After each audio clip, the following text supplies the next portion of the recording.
Antonio, Howl and Hammer, DIY Adventures with Paws. Here we are once again on another adventure at one of my regular clients' house, and we're putting new faucet systems in. These are 3 separate systems. They have separate cold and hot, and then a middle nozzle. Some of your faucets are an all-in-one, so there's a 4-inch on center, where these, I believe these are like a 10-inch on center, something like that, but not that it's important. Well, it is important. If you're gonna buy faucets, it's important, but I'll show you all that. So we're putting in these nice new faucet systems, and I wanna give you kind of a step-by-step tutorial on how to take them out, because sometimes it can be really difficult to take them out. It's like doing a Rubik's Cube, and every time I take one out, it's kind of like I have to reinvent the wheel and figure out how they come out. But I've done so many of them, I have a general idea how they all do come out. But sometimes it can be a real headache, and you got to call a plumber in. So let's get rocking and rolling on this little adventure and see what happens.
So getting off that faucet would have been a nightmare if I didn't have this tool.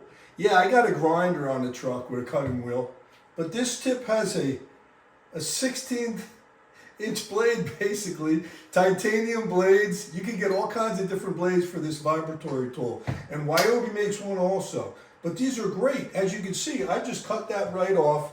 I did not disturb the countertop, okay? You just have to be careful.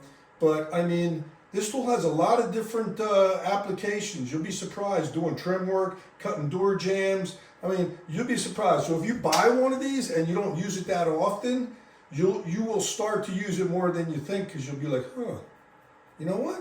Let me get my vibratory. That would be perfect, right? And since I've bought this, I find more applications to do, like even getting out grout and that sort of stuff. They make another type of blade, it's a masonry tipped type blade which will go through grout and whatnot. It's got all kinds of applications. Anyway, I don't want to be here too long, but great tool. Buy one.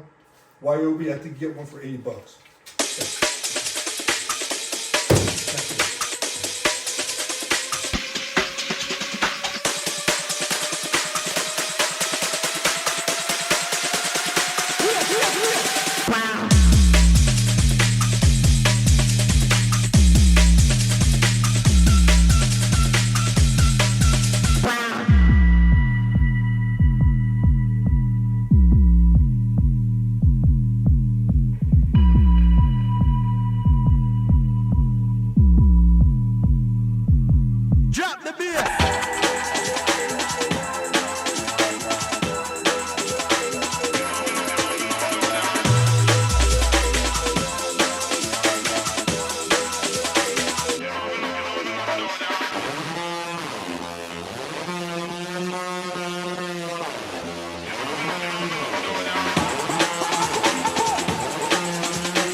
Hey guys, we are back today on this job. See, there I am. We finished putting in these faucets, but you know, these mirrors here are very deceiving because they're not mirrors only. They are medicine cabinets that hit the faucet. So I had not any idea that they had medicine cabinets here. So they picked up these faucets and they were a little high. And so whenever installing faucets and you don't provide them, make sure you know whether or not you have a medicine cabinet here, because this could become a problem.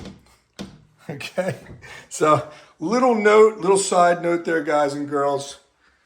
Measure the top of your spigot heads to the bottom of the medicine cabinet before you buy them. There we go. That's what we want. So, guys and girls, next time you are buying faucets, measure your faucets.